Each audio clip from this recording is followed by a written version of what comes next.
on the phone this morning. Michelle Garcia Holmes, candidate for Congress here in CD1. Good morning. How you doing, ma'am?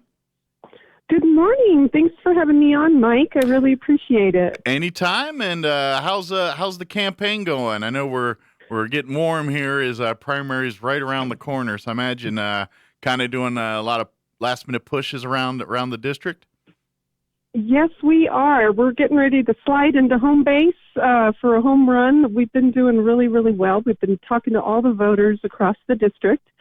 The north side of Roswell is a new part of the district, so we've been trying to get into contact with some of the voters there, let them know, you're in District 1 now, and some new people will be on your ballot.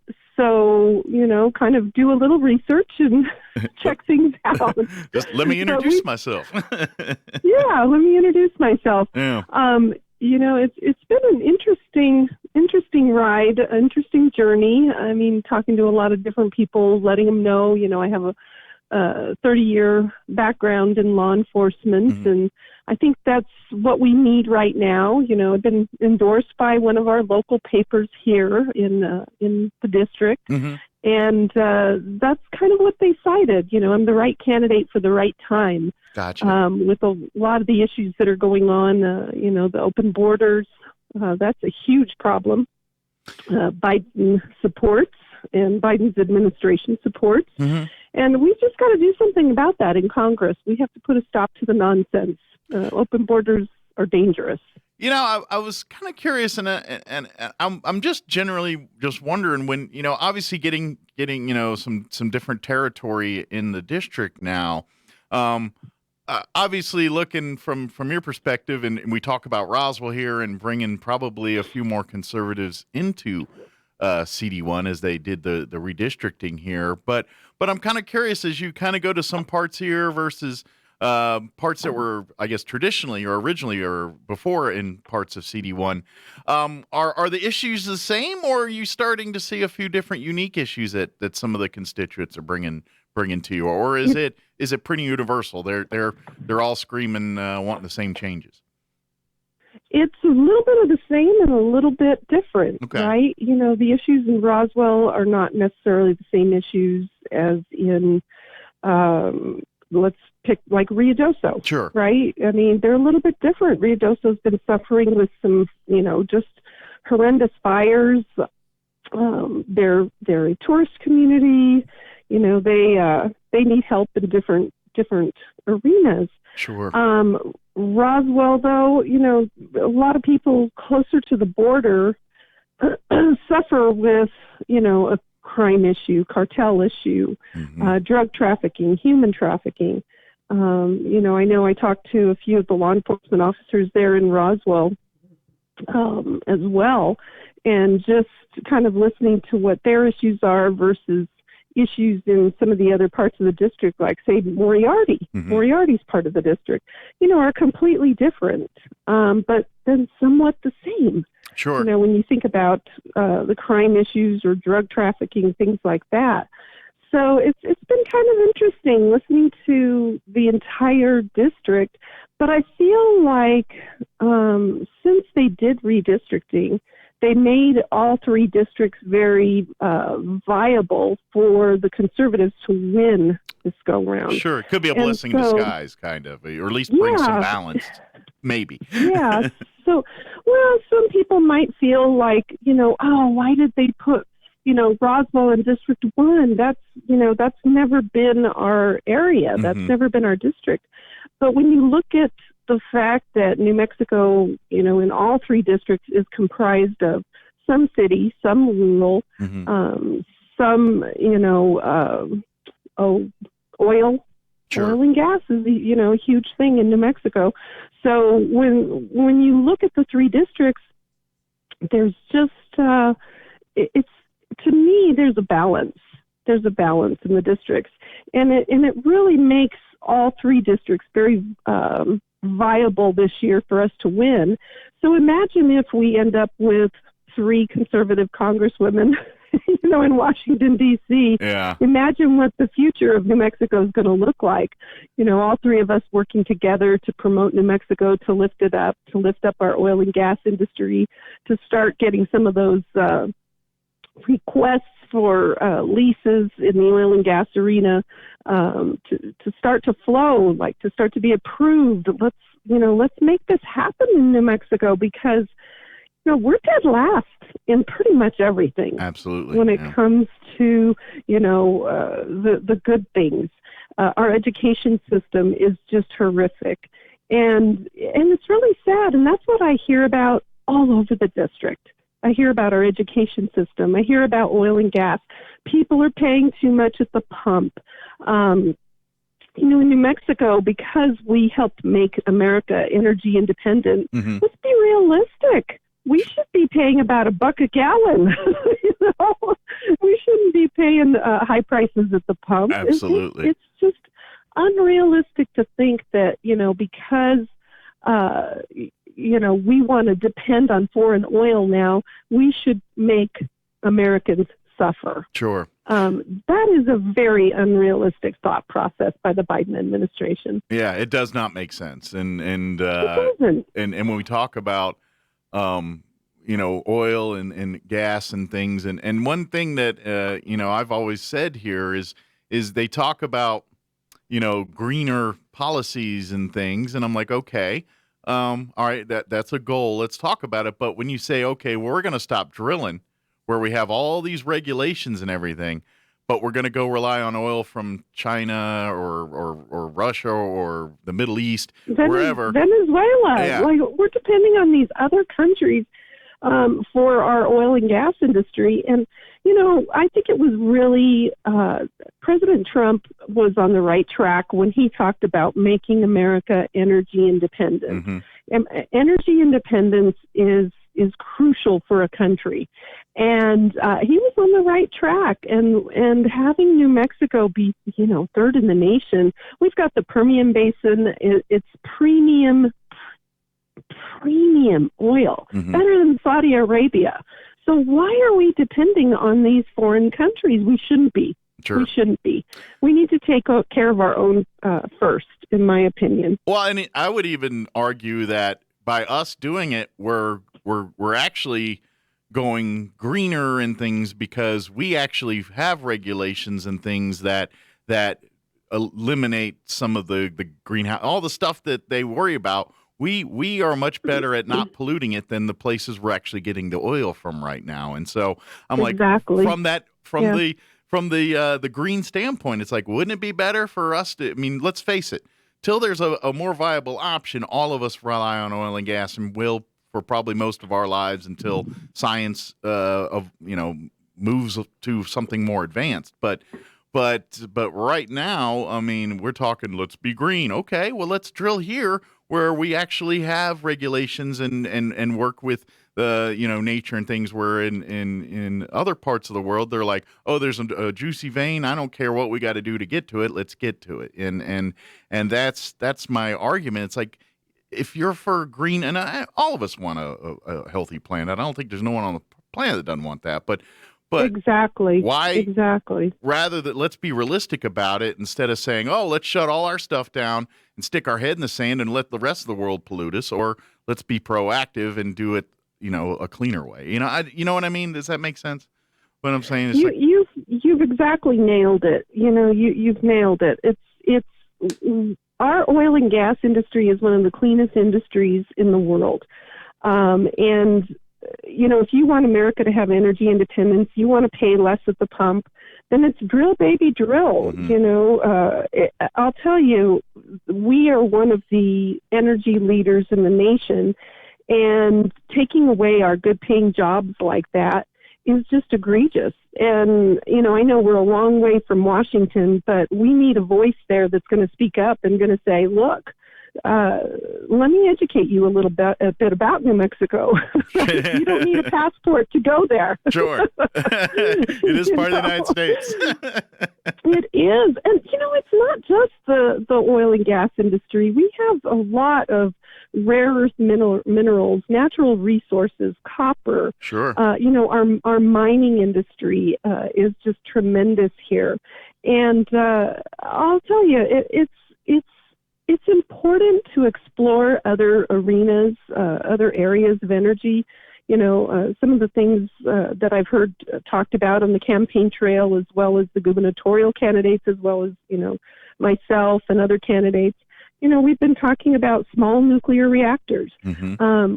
We've got to start thinking about the future and different sources of energy. And that's not a bad idea. Sure. But when we have these traditional energy sources, like natural gas, petroleum, we've even got nuclear here. I mean, we've got to explore other arenas as well. And I don't think any of us want to be the great polluters of the world, right? Sure. I mean, I grew up in a generation where, we were taught, to keep our earth clean, things like that. Be good stewards of the land. Yeah. Right. Being good stewards of the land. But let's just be realistic here. We're one of the cleanest industries in the nation, in the world, and these energy sectors provide good paying jobs. Mm-hmm. And that's what it's about. Bottom line, it's about feeding your family, being able to have the American dream, buy a home, have kids, and have a great education system. Absolutely. Mike, this is what's troubling me right now. We're spending $22,000 per child in our education system. Where's the success? Where are our success numbers? Well, they're last in the nation. We're 51st in education if you count Washington, D.C. 51st. So what's going on? We're spending the most money and getting the least amount of kids graduating, the least amount of kids who can read and write when they graduate. These kids are funneling into working with drug cartels. They're funneling into gangs. They're not able to get jobs when they graduate. Where do you think they're going to end up? If we're not successful in our education system, which the oil and gas industry has been very supportive over the years, Mm-hmm. What's going to happen to New Mexico? We're going to stay dead last, folks. And that's the sad thing. We can do better than this. We need to spend our money wisely. We need to hold the elected accountable. And right now, because we've been under Democrat-dominated elected for over 90 years, Mm-hmm. I say, hey, if you're still voting Democrat, then you're voting for dead last. That's got to stop. Yeah. That has to stop. And that will be my message going into November, because we don't want to be dead last anymore. And we want to start actually not just, walking or talking the talk. We want to walk the talk right into success for our kids. This is wrong. This is really wrong, what's been going on for all these years. Well, they always say, what's the definition of insanity is doing the same thing over and over Right. again and expecting different results. And that's kind of what Exactly. we've been doing is, and that's, and I've said this for years, I'm a conservative, with the way I think, the way I conduct my life. But at this point, I would just love to see balance in New Mexico. It's because I'm one of those folks that you need both sides in the room to get good government, in my opinion. You can't a healthy debate, the actual getting actual good government policies coming out. I think you need all parties at the table for that to happen, and New Mexico hasn't had that for a long time.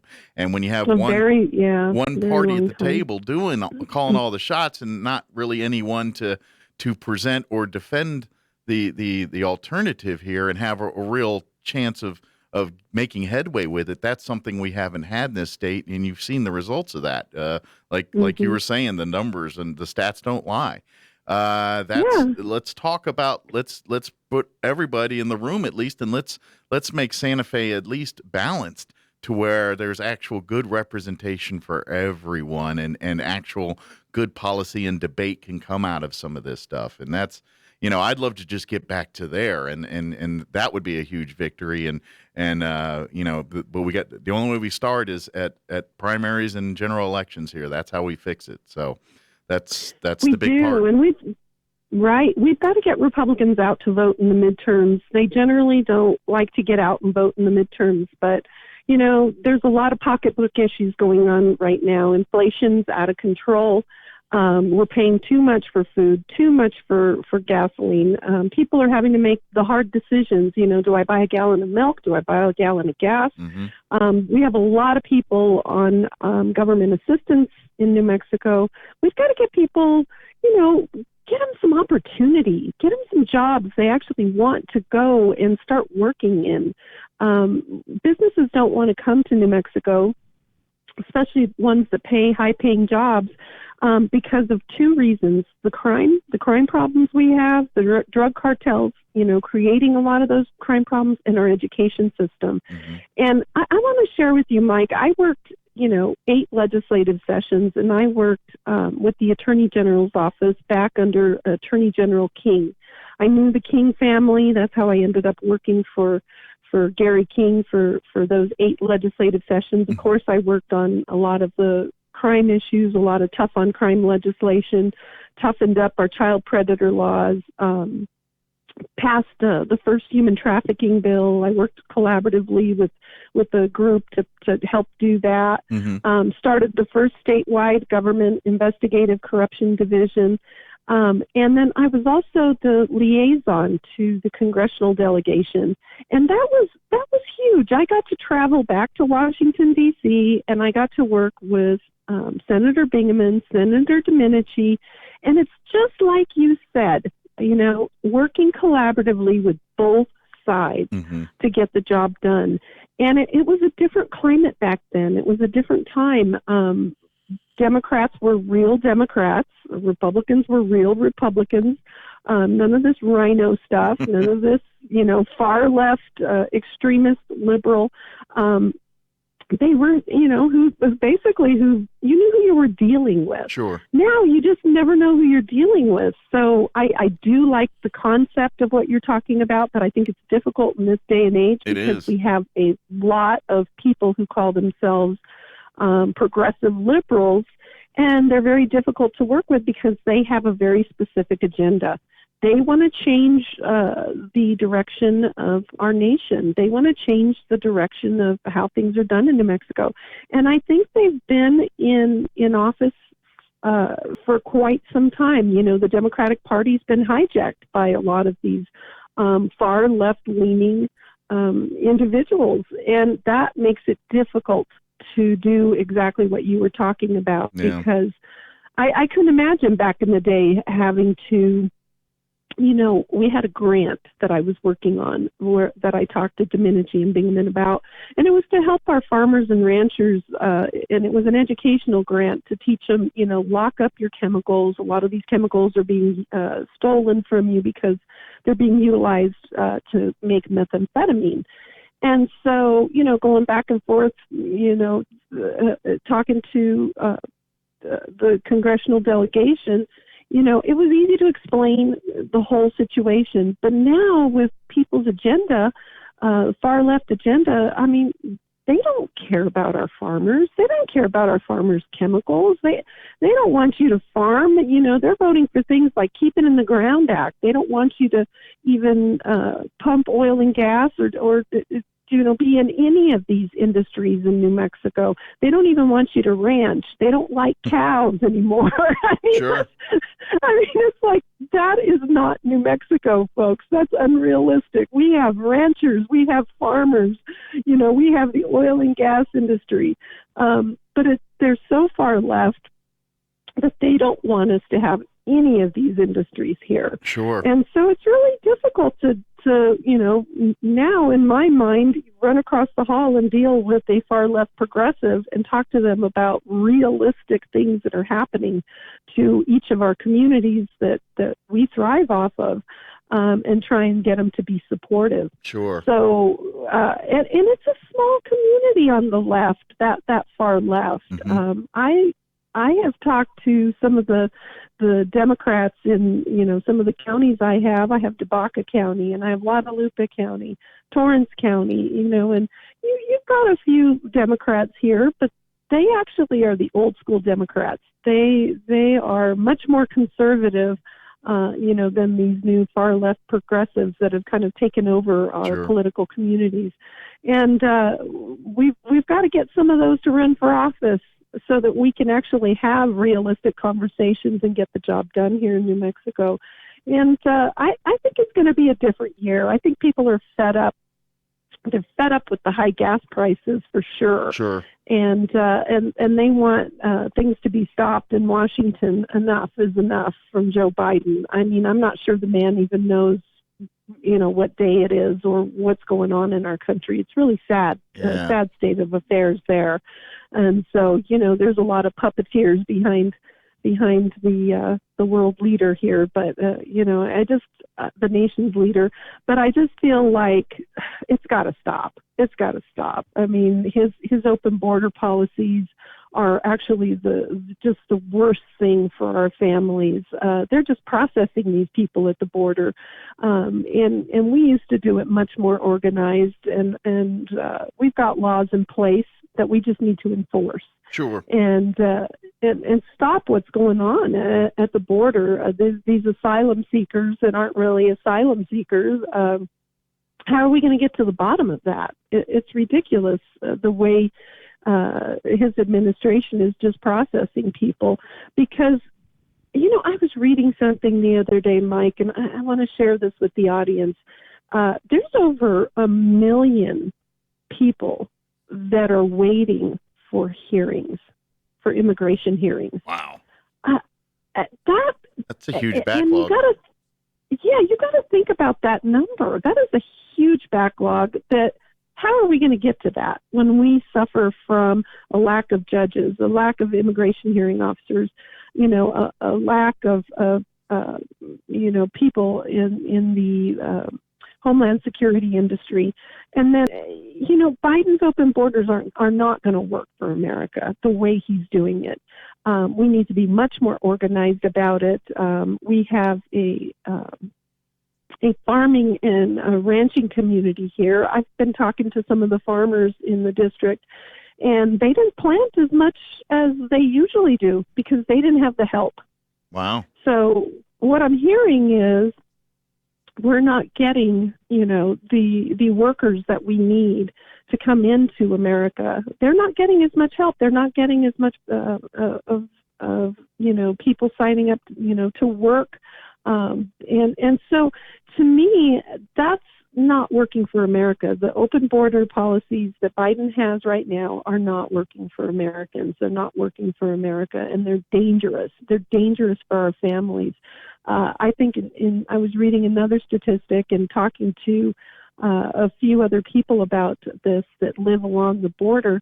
The sex offenders crossing the border, we've had a 2,500% increase on the sex offenders. And this is the thing. They're processing these people. They're finding this out. And then what are they doing with them? Well, we don't know because right now under Mayorkas, the director of Homeland Security under Biden, they're not being transparent. So they're not releasing the numbers.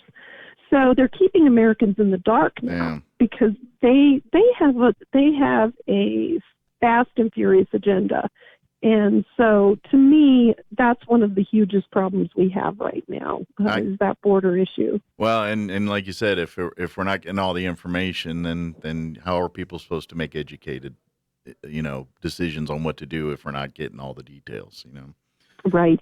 Right. We're about out of time, but I do want to touch on one more area real quick while I have you. Of course, with the tragedy that happened in Uvalde last week, and that brings the gun control issue back to the forefront, and the tragedy that happened there. I'm curious. We're seeing what we're seeing on the news, but I'm always curious about what you as actual people talking to constituents, talking to the community. I like to get that filter of the media out of the way. What are you hearing from people when people are reacting and talking to you about the tragedy that happened in Texas there? I'm curious, what are people saying to you? Not, I just want to get that filter of the media out and their spin. And I'm just curious, like, what's boots on the ground people when they come and talk to you, what are they asking you? What are they saying to you about this issue? Well, of course, people are very heartbroken about it. I mean, my gosh, it's just a tragedy of huge proportions. These families, I just, of course, my husband and I, we're Christian. We've been praying for the families. We've had discussions like that with a lot of the people in the district we've got to pray for these people. But I'll tell you, we've got to get out of the prayer room and we have to act. Sure. We have to act immediately. This has been a problem for many, many years. And, I've been away from the Attorney General's office for probably almost a decade now, right? And we were talking about this back then. I actually taught active shooter training to our state offices because we were having issues back then with active shooters. And, our school system is really a mess.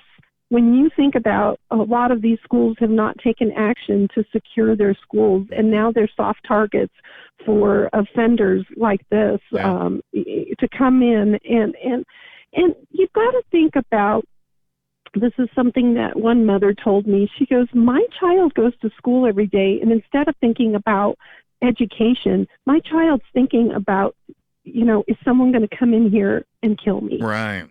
When we were kids, Mike, we didn't think that at all. Thing we were sitting there. Yeah. That was the last thing on our minds, and that needs to be the last thing on our children's minds when they walk into their school. These schools need to be fortified. They need to have one entrance. I mean, teaching active shooter training, we used to teach the federal model, run, fight, hide. You've got to make a decision on what you're going to do with your school, and you have to decide, what if a predator comes here and comes into the school, and an active shooter comes into the school with the intent to kill every one of these students. I mean, you better have your game on in school. You better make sure that doesn't happen to these innocent children. This is egregious. And let me tell you what's even more egregious, Mike. I was listening to a podcast of Senator Cruz talking about a bill that he sponsored. I can't remember exactly when he said he sponsored it, but it was probably over a year ago. He sponsors this bill, and it gets to the Senate floor, and it's a very good bill. It's money to fortify our schools. It's money to do active shooter training. Mm-hmm. It's money for school resource officers so that we actually have armed resource officers in the schools. This isn't unusual to have armed resource officers in the schools. I don't know why the liberals are screaming about it. How they have armed individuals all over in Washington, D.C. Before you enter, the Capitol, before you enter any building, you have armed security all over Washington, D.C. So why are they acting like this is so unusual? Why aren't they running into Congress to get bills passed today to help our children? Yeah. Because it's all political rhetoric, Mike. They play the political game, and it's all political rhetoric because they want to go after our Second Amendment instead of securing our schools and taking care of our children. The Second Amendment was written there for a reason, and in our Constitution for a reason. And why they start screaming Second Amendment instead of saying, you know what, we do need to fortify our schools. We do need to do more in the mental health arena. Sure. When I used to teach active shooter training, the one commonality with these individuals who were doing the shooting is bullying. Well, we've been talking about bullying for years. We've been talking about taking care of it in our schools for years. I've talked to teachers and parents, kids are still being bullied in schools. These education systems need to be education systems. They need to be, bullying needs to be just pushed out of schools 100%. I mean, these young people, we need to, if we see something, we need to say something. We've got social media nowadays. You can go to someone's Facebook. You can go to their any of their social media accounts. Twitter, our young people, a lot of them are on Instagram. A lot of them are on these what's the one I'm trying to remember? The Snapchats or Twitter or Facebook. Yeah. This young man was on social media posting pictures of himself with an AR-15. I mean, let's be realistic. If you see something, say something. Sure. Why are we afraid to talk about individuals posting pictures like that? We shouldn't be. But the far left has said, we can't do profiling. We can't look at people and say, anything about what they're doing or how they're dressing or how they're acting. And it's like, well, back in the day, that would have been what we call in law enforcement a clue. Yeah. Right. I mean, come on, guys. We need to live in the real world. We need to stop being afraid of saying, speaking up. We need to, make sure that we fortify our schools. We need to have school resource officers in every school. We need to have one entrance going into these schools. And we need to assure our kids that we care about you. We care about you. When you sit in that chair in the morning at 8 o'clock in the morning, we care about you. Yeah. And another thing, Mike, I'm going to just throw this out there. We need prayer back in school. Absolutely. We need prayer back in school. We have lost our way. We have stopped fighting for our beliefs. We need prayer back in school. Our children need to be able to have a resource, and that's God. That is the number one resource. They need to be able to say a prayer at the beginning of the day and a pledge. And remember, why this country is so great. It's great because we're fighting for it to always be great every day. Yeah. And it just breaks my heart to see the fact that we took prayer out of school and they've become very soft targets for criminals, for predators, for people who suffer from mental illness. It's got to stop. It's got to stop. And people always say, oh, it's gun violence. No, it's criminal violence. Mm-hmm. It's mentally ill who get their hands on guns. It's criminal violence. So let's start locking these people up. Yeah. What is up with this revolving door? It needs to stop. We want justice. We want justice in America, and that's the kind of justice we deserve, is these criminals who get their hands on guns, who prey on people, robbing, raping, stealing, thieving. It's time to put those thugs in jail and behind bars where they belong. And it's time we take a look at the mental health system and say, look, we need facilities to help these people with their medical conditions, their mental health issues. Instead of just talking about it, we need to start doing it. That's why we have such a huge homeless problem. A lot of these people that are homeless are suffering from mental health issues. Yeah. I know my husband and I worked in a ministry for quite some time, volunteering and seeing these individuals, on a weekly basis. And you could identify them by some of their issues. And we've got to do something about the mental health issue in America. Yeah. And enough is enough. This is where I send my children, my grandchildren. My daughter is a teacher. We've had some long conversations about this, and I've talked to her about, active shooters and they've taken measures in her school to do training. But enough is enough, folks. I mean, come on. How many dead children do we have to have? How many dead bodies do we have to pile up from individuals that are committing crimes out there? It's time to put them behind bars. It's time to do something about this issue. Well, unfortunately, we're out of time. We could talk for a lot longer, but we are officially out of time. I do want to encourage folks to go to your website, votemgh.com. They can learn more about your campaign. Obviously, if they want to contribute, volunteer, all that great stuff. And of course, make sure you get out and vote here on primary day or vote early here. But make sure you get out and vote. Absolutely. Thanks for having me on today, Mike. Thank you, Michelle. We appreciate it. And we'll see you next time. Okay. All right. All right. Bye-bye. Take care.